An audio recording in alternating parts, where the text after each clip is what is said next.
वाली लीला, क्या क्या कष्ट उठाने पड़े आपको?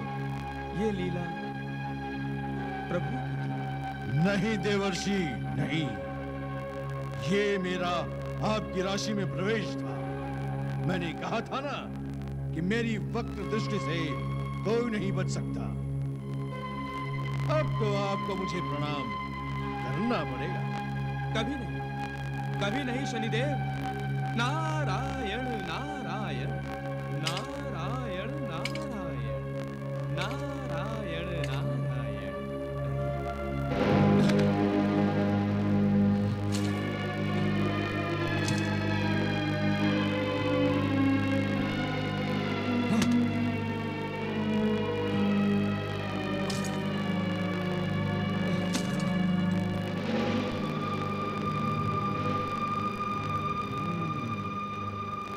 शनिदेव को अपनी वक्र दृष्टि पर बड़ा अहंकार है। और ये रावण तो महाबली होने के साथ साथ अजय भी है। क्यों ना शनि देव के अहंकार का नाश करने के लिए लंकापति रावण का उपयोग किया जाए। नारायण नारायण। देव ऋषि, आप तो मेरी बात जानते हैं कि ब्रह्मदेव का वरदान था कि मुझे कोई भी परास्त नहीं कर सकेगा। इस पराजय की स्मृति को भूलना चाहते हो लंकेश? तो संस्मरणीय विजय प्राप्त करो। संस्मरणीय विजय? हाँ, संस्मरणीय विजय। लंकेश, तुमने अपने आप को बलवान समझने वाले गंधर्वों, दानवों और दैत्यों पर विजय प्राप्त की है। अब उनसे भी अधिक शक्तिशाली ग्रहों पर विजय प्राप्त करो। ग्रहों पर, हाँ, 9 ग्रह, और इनमें भी सबसे शक्तिशाली मंगल और शनि है।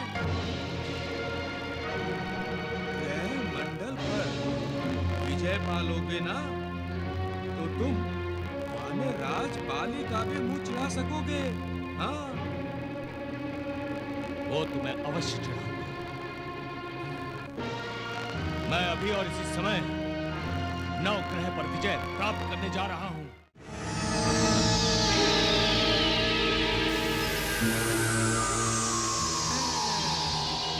शनिदेव, सावधान। आपको अपनी वक्र दृष्टि पर बड़ा अभिमान है ना? है? अब स्वयं लंकाधीश रावण आ रहा है आपकी वक्र दृष्टि का मुख मोड़ने। नारायण नारायण।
देवता बृहस्पति, शनिदेव, तुम सभी सुन रहे हो?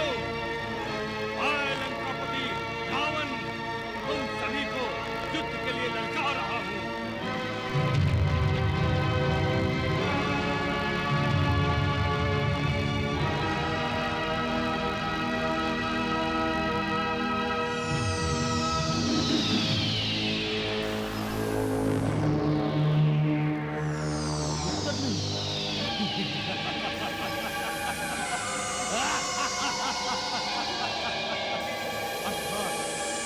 सब के सब नौग्रह बलहीन हो। तुम में से किसी में भी रावण की शक्ति से टकराने का साहस नहीं है। आओ बाहर आओ, यदि है हिम्मत तो करो सामना। आओ। कौन हो तुम? मैं वलस्ते रावण हूं और तुम सभी से युद्ध करने आया हूं।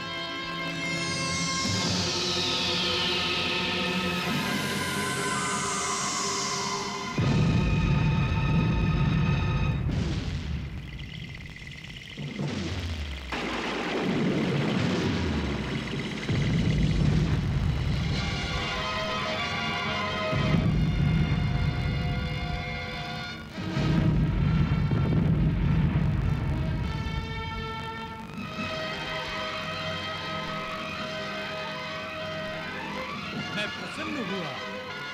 अब ये बताओ, तुम सभी मिलकर मुझसे युद्ध करोगे या मेरा दासत्व स्वीकार करोगे? तुम्हें दास बनाने आए हो जो अपने प्रभाव से दूसरों को दास बनाते हैं। दशानन में इतिहास बदलने की शक्ति है, सामर्थ्य है। इतना अहंकार पुलस्त के वंश को कलंकित कर रहे हो। कलंकित नहीं, अपने आप को बलवान समझने वाले नवग्रहों को बंदी बनाकर अपने वंश को गौरव प्रदान करूंगा। जब तुम सभी मुझसे युद्ध करोगे तो तुम लोग खुद ही मेरे चरण पकड़कर कहोगे, लंकेश्वर आप तो बलवानों के बलवान हैं। वानर राज बाली से पिट कर भी बंगाल!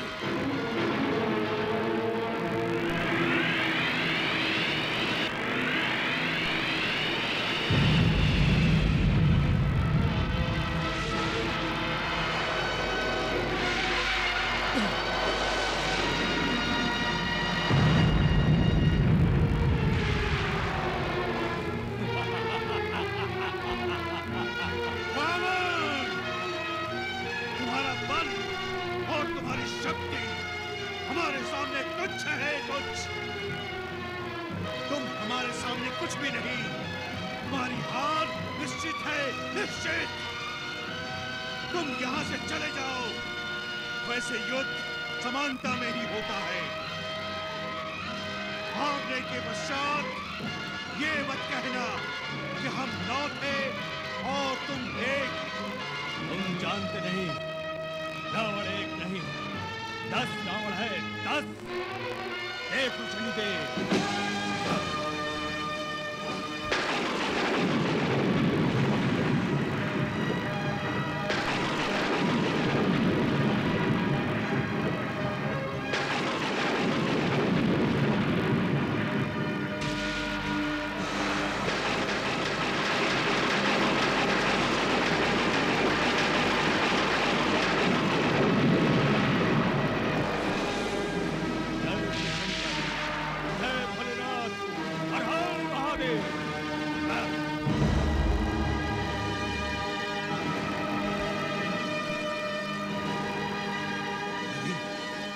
तो भगवान शिव का चंद्रहास खड्ग है।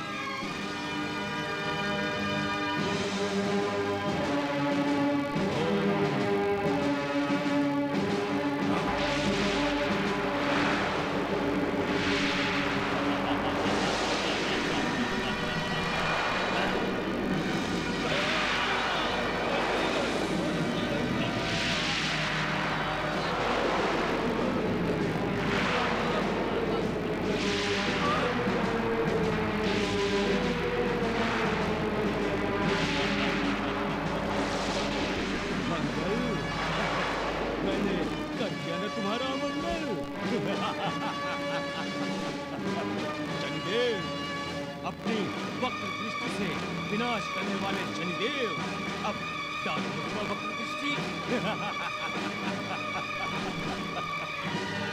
तुम बंदी बने हुए हो, तुम्हारी आंखें तो खुली है अथवा उनकी दृष्टि भी समाप्त हो गई है। दशानन क्यों हंस रहा है अपनी मूर्खता पर? क्या समझ चंद्रहास का है तू? तूने हमें बंदी बनाया है? नहीं, नहीं, ये तो भगवान शिव के चंद्रहास को प्रणाम है। उस चंद्रहास के कारण ही तुम अब तक बचे हुए हो। किंतु कब तक? समय का चक्र घूमेगा और एक दिन तुम ठीक मेरी वक्र दृष्टि के मध्य में आओगे। उस दिन न तुम बचोगे न तुम्हारा परिवार। शनिदेव, तुम मुझे नहीं जानते। मैं समय का चक्र ही रोक दूंगा। तुम्हें अवसर ही नहीं दूंगा अपनी वक्र दृष्टि डालने का। तब तक तुम मेरी लंका के बंदी गृह में बंदी बनकर रहोगे।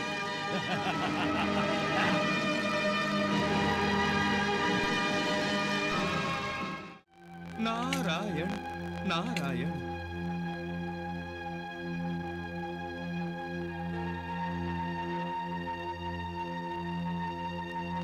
प्रभु, मुझसे बहुत बड़ी भूल हो गई। मेरे ही कारण ये नवग्रह बंदी बने हैं। मैंने स्वयं रावण को ये प्रेरणा दी थी। देवर्षि, आप अपने आप को दोषी ना समझें। यही तो मेरी लीला थी। अर्थात प्रभु? आप नहीं जानते, आपकी प्रेरणा के पीछे पीछे मेरी प्रेरणा थी। मुझे जब किसी का अहंकार नष्ट करना होता है तो ऐसे कार्य करने पड़ते हैं। नारायण नारायण।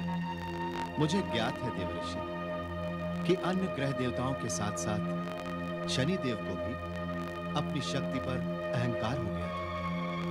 इसी कारण मुझे यह लीला रचाकर उन्हें समझाना पड़ा कि सृष्टि में कोई अति नहीं है।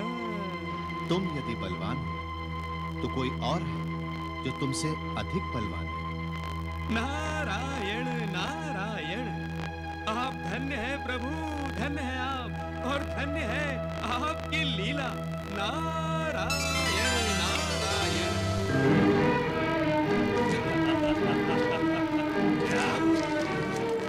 देखो शनिदेव, ध्यान से देखो। ये तुम्हारा, मेरा, लंकाधिपति रावण का महल है। ये आपको महाकाल का रूप समझने वाले शनिदेव, अपनी वक्र दृष्टि पर अहंकार करने वाले शनिदेव, हाँ, अब अंतकाल तक लंका की काल कोठरी को ही तुम्हें अपना निवास स्थान बनाना होगा। तुम्हारे अन्य सहयोगी जिस कारावास में बंद है, उसे मैंने तुम्हारे लिए उपयुक्त नहीं समझा।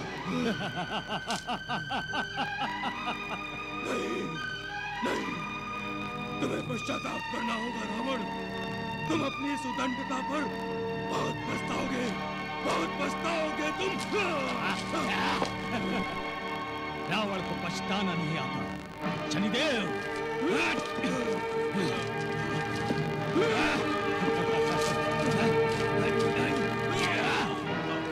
आओ दशानन, आओ।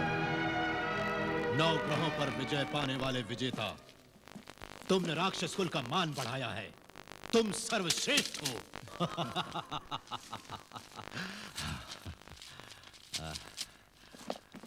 राक्षस राज सुमाली की जय हो। लंकाधीश दशानन रावण की जय हो। असुरराज मैं आपसे भेंट करना चाहते हैं। असुर राज मैं?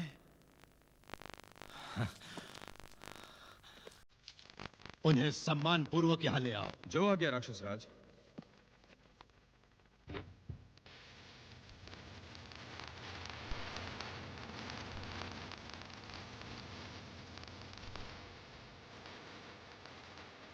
साक्षात मायासुर। प्रणाम। प्रणाम राक्षस राज। दशानन रावण का प्रणाम स्वीकार करो। आयुष्मान हो। आई आई राजी असुर श्रेष्ठ। राजी।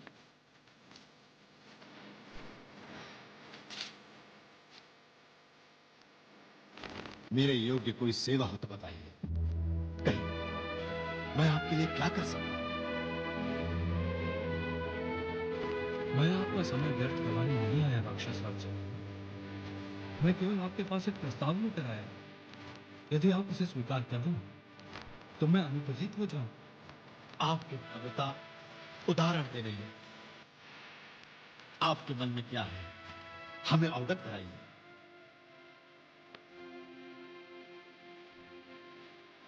हे राक्षस राज सुना,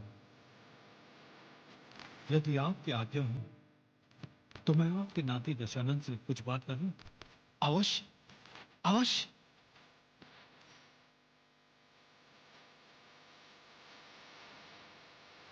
आज्ञा कीजिए। हे दशानंद, हम आपको अपने बारे में कुछ बताना चाहते हैं। जब हमने देवताओं के लिए स्वर्ग में सुंदर से सुंदर भवनों का निर्माण किया तो देवताओं ने प्रसन्न होकर हमें पत्नी के रूप में हेमा नाम की अप्सरा प्रदान की। हेमा से मेरी एक पुत्री है, मंदोदरी। मंदोदरी के जन्म लेते ही हेमा मुझे छोड़कर स्वर्ग वापस चली गई।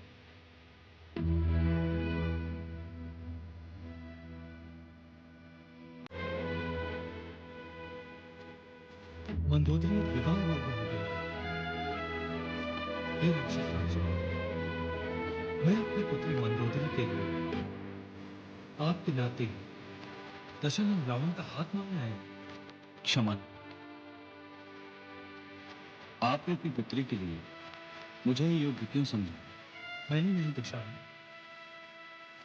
तो मेरी पुत्री ने मुझसे कहा था। आप मेरे लिए बहुत बहुत होंगे पिताश्री। ऐसा क्यों पुत्री? पिताश्री, एक पतिव्रता नारी एक बार अपने मन मंदिर में जिसको बिठा लेती है, फिर आजीवन उसी की पूजा करती है, उसी के लिए जीती है और उसी के लिए मरती है। पिताश्री, तुम्हारे मन मंदिर में कौन प्रतिष्ठा पा रहा है पुत्री? दशानंद रावण। दशानंद रावण? किंतु दशानंद को तो तुमने देखा तक नहीं। मैंने उन्हें स्वप्न में देखा है पिताश्री। मैंने उन्हें स्वप्न में भगवान शिव की पूजा करते हुए देखा है।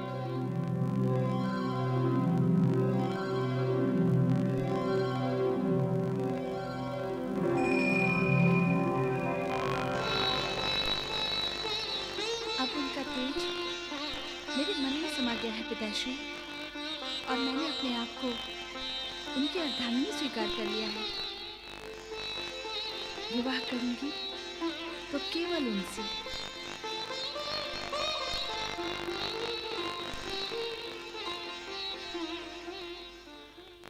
असुर श्रेष्ठ, आपकी पुत्री मंदोदरी पतिव्रता है और हम उसे देखे बिना अपना आशीर्वाद देते हैं। दशानंद, आज्ञा नानाजी। तुम्हारी ओर से तो स्वीकृति है ना? जैसी आपकी आज्ञा। परंतु परंतु क्षमा चाहूंगा, मैं मंदोदरी से स्वयं भेंट करना चाहूंगा।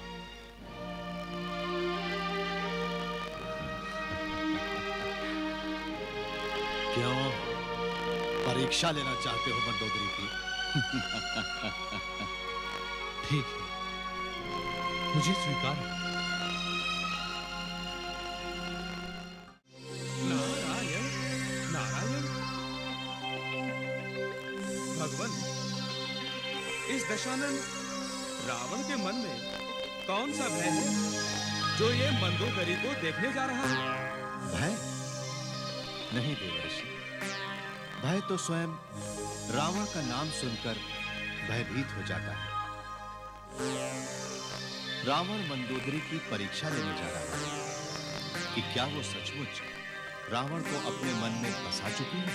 तो क्या उसे दानवराज मैं पर विश्वास नहीं हुआ? रावण अहंकारी है, वो अपने सम्मुख किसी को कोई महत्व न देने को अपना गौरव समझता है। मंदोदरी सुंदरी और साध्वी है, किंतु रावण उसकी परीक्षा लेना चाहता हूं। प्रभु, मंदोदरी बड़ी आत्मसम्मान वाली राजकुमारी है। यदि मन ही मन उसने अपने आप को रावण को समर्पित कर दिया है, तो रावण चाहे उसे अपनी पत्नी स्वीकार करे या न करे, किंतु वो स्वयं कभी किसी से विवाह नहीं करेगी। देवर्षि, रावण जैसा आत्म केंद्रित व्यक्ति त्याग और समर्पण का अर्थ नहीं जानता और जानना भी नहीं चाहता। पतिव्रत की भाषा वो नहीं समझता। भक्ति तो समझता है। भगवान शिव शंकर की उसने स्वयं भक्ति की है। भक्ति वो है देवर्षि जो आसक्ति से रहित हो। दशानन रावण की भक्ति में तो अजेय और अमर रहने की आसक्ति भरी पड़ी थी। किंतु मंदोदरी का मन ही मन रावण को अपना पति परमेश्वर मान लेना भी आसक्ति नहीं है। देवर्षि, वो निरासक्त आसक्ति है और ये रावण का अहोभाग्य है। देखते हैं रावण क्या परीक्षा लेता है मंदोदरी की।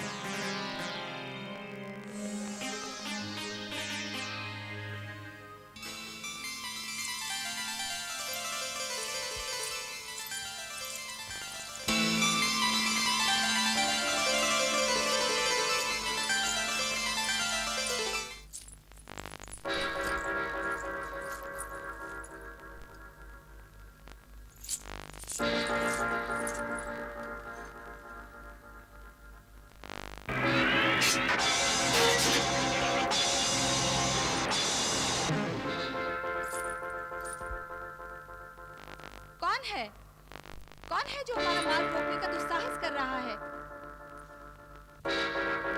मैं हूं सुंदरी, मैं। कौन है आप? आपको यहाँ किसने आने दिया? मुझे कहीं भी आने और जाने से कोई नहीं रोक सकता। मुझे देखकर तो दिक्पाल और लोकपाल भी मार्ग छोड़ देते हैं। क्यों? क्या आप दशानन रावण हैं? रावण? कौन रावण? हाँ, एक बार आया था मुझसे युद्ध करने, गदा के एक ही प्रहार से वापस घूम गया। अभी तक पृथ्वी के चक्कर लगा रहा है। अतिशयोक्ति मत कीजिए। दशानन पुनस्ते सामने आ गए तो आप सृष्टि के चक्कर लगाते हुए दिखाई देंगे। ये तुम्हारा अंधविश्वास है सुंदरी। रावण मनुष्य, कोई भगवान नहीं। मेरे लिए तो भगवान ही है, परंतु आप कौन हैं? मुझे नहीं पहचाना। मैं तुम्हारा प्रेमी, तुम्हें अपनी पत्नी बनाना चाहता हूँ। ये साहस? अपना भला चाहते हो तो चले जाओ इसी समय यहाँ से। अवश्य, किंतु तुम्हें भी मेरे साथ चलना होगा। सावधान! प्रतिहारी, सैनिकों!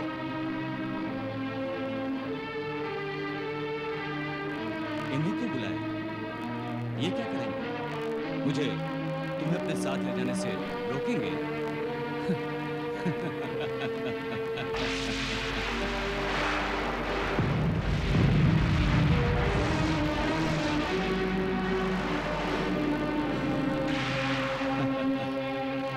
अब ये सैनिक नहीं रहे।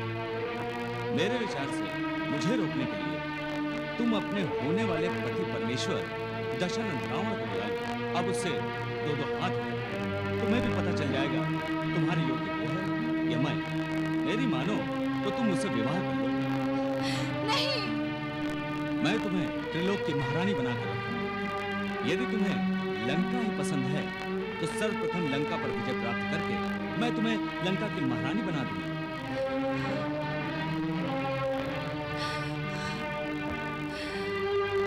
हे देवाधिदेव शंकर, मैं नहीं जानती कि ये मायावी कौन है, परंतु यदि वो मेरा अपहरण करना चाहता है तो मेरी आपसे प्रार्थना है, इससे पहले आप मेरे प्राण हर लीजिए। मैं तुम्हारे प्राण हरण होने नहीं दूंगा। यदि स्वयं यमराज भी आ जाए तो उन्हें भी उल्टे मुंह लौटना होगा। चुपचाप मेरे साथ चलो। खबरदार!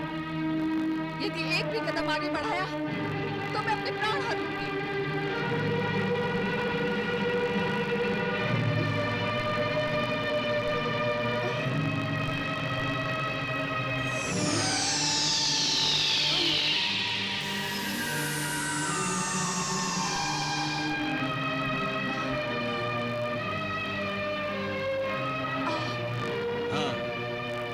दशानंद रावण, दानव राज मैंने जैसे ही तुम्हारे बारे में मेरे नाना श्री सुमाली से बात की तो मुझसे रहा नहीं और हम तुम्हारी परीक्षा लेने के लिए तुम्हारे पास आए,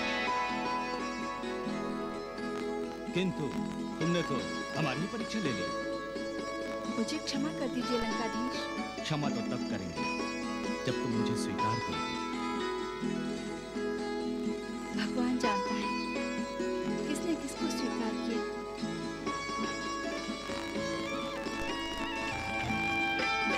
नाम है रावण विश्व का सुख, कैकसी नंदन वीर बड़ा है।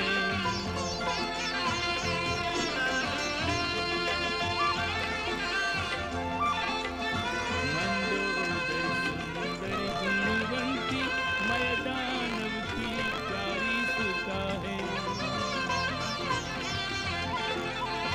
जो स्वच्छंद स्वभाव का स्वामी, गठबंधन में वो आज बंधा है। अग्नि को साक्षी रखकर रावण विधिवत भावर डाल रहा है। अग्नि को साक्षी रखकर रावण विधिवत भावर डाल रहा है।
सुहाग रात में प्रकाश अनुचित नहीं देती। क्यों भला? ये सहजीवन की पहली रात होती है और पहली रात में एक ही प्रकाश मन को और कक्ष को प्रकाशित करता है, अपनी प्रेयसी के चंद्रमुख का प्रकाश।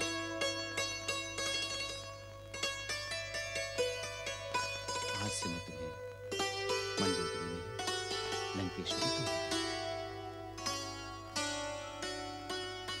अहो भाग्य, ये तो मेरा परम भाग्य है जो मुझे तुम जैसी सुंदर पत्नी मिली। नहीं लंकेश्वर, मैंने आपको कामना की और आप मुझे पति के रूप में प्राप्त हुए। ये तो मेरा सौभाग्य है। आपके पराक्रम, शौर्य और तपस्वियों जैसे व्यक्तित्व ने मुझे सम्मोहित कर दिया था। आपकी शिव भक्ति मेरे लिए आदर्श है स्वामी। इसके लिए तुम्हें भगवान रुद्रदेव का आभारी हूं, जिन्होंने तुम जैसी विश्व सुंदरी को आकर्षित करने के लिए मुझे ये सब कुछ दिया है। स्वामी, मेरे मन में कुछ प्रश्न हैं। आप तो वेदज्ञ हैं, क्या मेरा ज्ञान बढ़ा सकेंगे? अवश्य, अपनी प्रश्न पूछो लंकेश्वरी। मैं पौलस्त्य रावण, महात्मा विश्वा का पुत्र, उनसे प्राप्त ज्ञान योग की साधना कर चुका हूँ। नाना श्री सुमाली से युद्ध शैली और नीति शास्त्र का ज्ञान प्राप्त किया है मैंने। भगवान रुद्रदेव के आशीर्वाद से तुम्हारे प्रत्येक प्रश्न का उत्तर देने में मैं सक्षम हूँ। पूछो प्रश्न। आर्यवर, 5 महाभूतों से निर्मित इस शरीर में ऐसी कौन सी शक्ति है जिसके निकल जाने से बादलों के समान गरजने वाला वायु और प्रकाश की गति से भी तेज चलने वाला चिंतन सब समाप्त हो जाता है? एक आग्विक शक्ति से सब कुछ संचालित होता है। स्मृति और श्रुति में इसे प्राण आत्मा कहा गया है।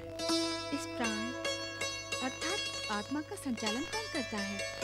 मैं इसी ज्ञान की खोज करते हुए ज्ञान के परम गुरु ज्ञाता भगवान शिव शंकर के चरणों में गया था, परंतु वो स्वयं किसी के ध्यान में स्थित थे। इससे जान पड़ा कि उनसे भी आगे कुछ है। श्रुति में उसे विष्णु कहा गया, किंतु प्रत्यक्ष रूप से जाने बिना मैं कैसे विश्वास कर सकता हूं? इसलिए पृथ्वी के एक कोने से दूसरे कोने तक मैंने भ्रमण किया। अंततः मेरा यह विश्वास है कि मेरा पौरुष और मेरा अपना परिश्रम स्वयं मेरे शरीर में स्थापित आत्मा का संचालक है। क्षमा कीजिए स्वामी, परंतु आपका ये विश्वास कहीं ब्रह्मा द्वारा प्राप्त की गई शक्ति का अहंकार तो नहीं?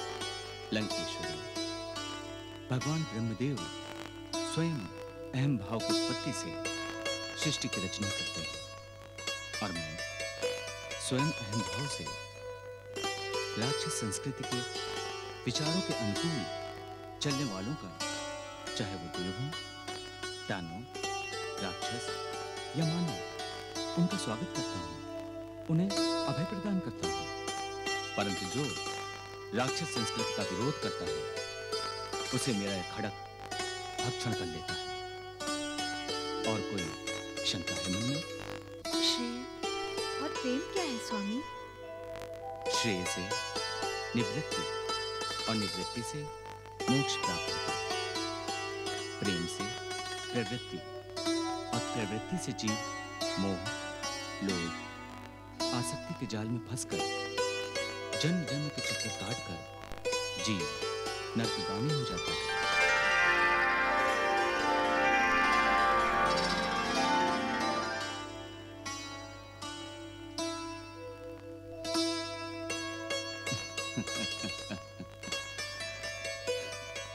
आप हंस क्यों रहे हैं? मैं इस दीप के संकेत पर हंस रहा हूं। अर्थात ये दीप हमें याद दिला रहा है कि आज की रात दिया जलाने की नहीं, दिया बुझाने की रात है। और हम इसे प्रश्न उत्तर में गंवा रहे हैं।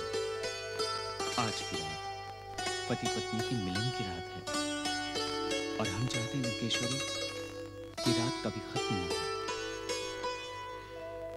इस रात की कभी सुबह ना हो।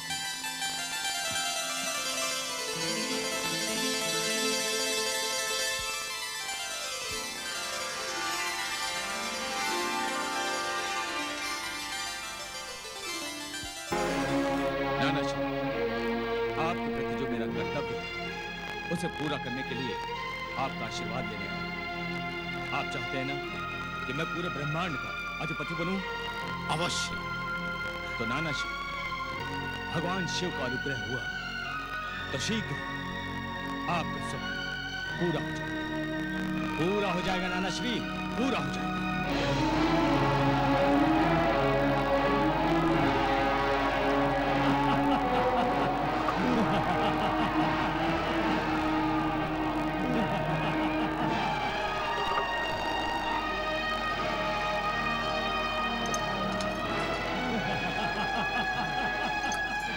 नाना श्री सुवानी के आशीर्वाद से पौलुस रावण प्रत्येक लोक में अपने विजय पताका फहराते हुए एक दिन पुष्पक विमान से जा रहा था कि उसे एक आश्रम के सामने तपस्या करती हुई वेदवती दिखाई दी।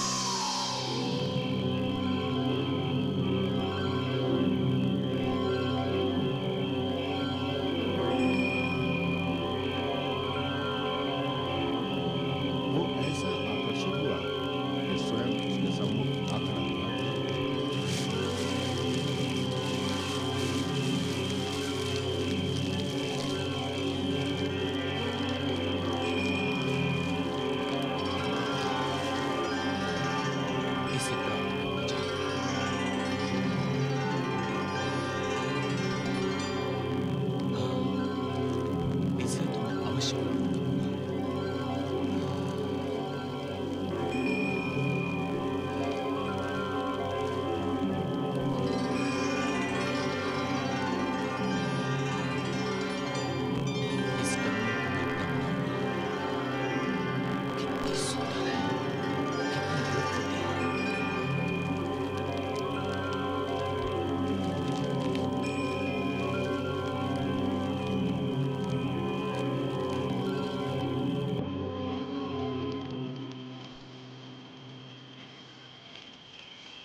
हैं।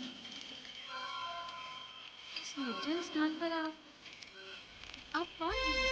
इस समय मैं केवल एक पुजारी हूं, सौंदर्य का पुजारी।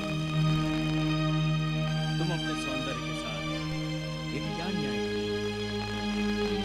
तुम अपने यौवन रूपी फूल को तप रूपी अग्नि में छोड़ो। तुम कौन हो? गंधर्व लोक की अप्सरा या कोई राजकन्या? मैं महाराज पुष्पध्वज की पुत्री वेदवती। वही वेदवती जिसके जन्मते ही मुख से ऋचा प्रस्फुटित हुई। हाँ, मैं वही वेदवती हूँ। किंतु इस निर्जन वन में तपस्या करने का क्या कारण है? क्या तुमने योग्य वर चाहिए? तुम्हारे पिताश्री ने तुम्हारे विवाह के बारे में नहीं सोचा? उन्होंने मुझ में न जाने क्या दिव्यता देखी जो मेरा विवाह भगवान विष्णु से करने की ठान ली। विष्णु से? हाँ, और जब ये बात दैत्यराज शुंभ ने सुनी तो वो बहुत क्रोधित हो गए। क्यों? उन्होंने भी अपना विवाह का प्रस्ताव भेजा था। हाँ, इसी कारण उस दुष्ट ने रात्रि में ही मेरे पिता पर आक्रमण कर दिया और सोते में ही उनकी हत्या कर दी।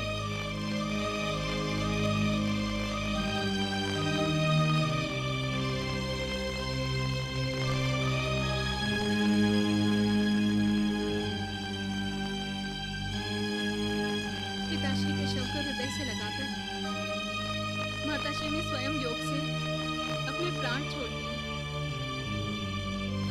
और उसी दिन मैंने प्रतिज्ञा कर ली कि मैं विष्णु के अतिरिक्त और किसी का वरण नहीं करूंगी। कल्पना भी की तो किसकी? उस विष्णु की जिसे आज तक किसी ने देखा है। अपने जीवन को यथार्थ की भूमि पर लाकर जीना सीखो कमल नयनी। जीवन आनंद के रस से भरा है।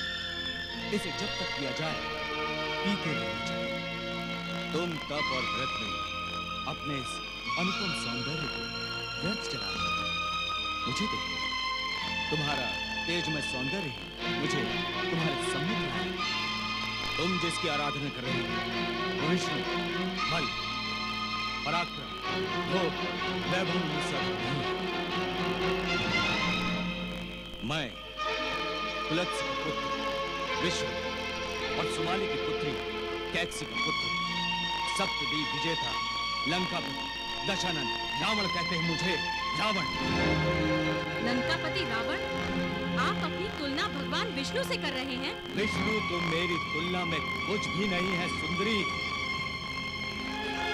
उसने षड्यंत्र से एक बार लंका को हम राक्षसों से छीन लिया, परंतु मैंने उस लंका को वापस छीन लिया और लंका पलट गई। तब से विष्णु लंका के आसपास भटकता भी नहीं। आप उन्हें जानते नहीं। आपकी तरह भगवान विष्णु किसी से उत्पन्न नहीं हुए, बल्कि सारी सृष्टि उनसे उत्पन्न हुई। वो देवताओं से लेकर कीट तक सभी जीवों के अधिपति हैं। तुम भूल जाओ उस विष्णु को। तुम्हारे सामने खड़ा दशानन तुम्हारी याचना करता है। तुम्हारा सौंदर्य कब से मुझे आकर्षित कर रहा है और इसका भोग करने का निमंत्रण दे रहा है।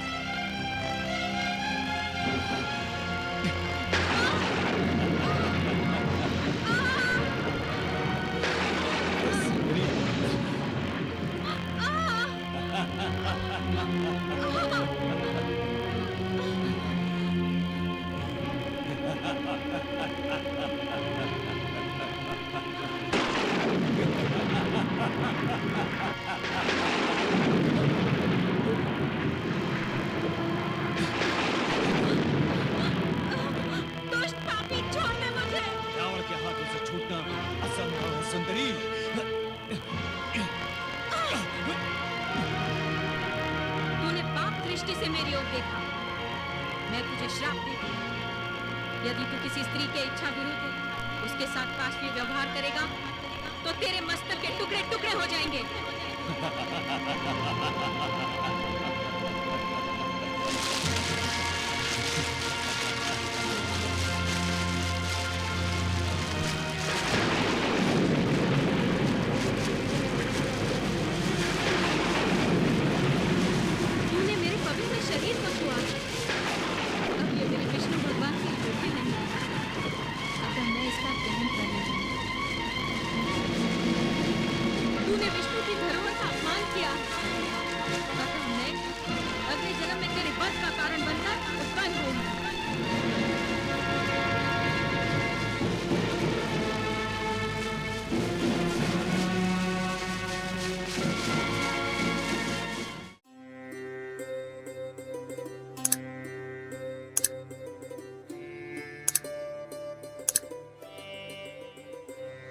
है।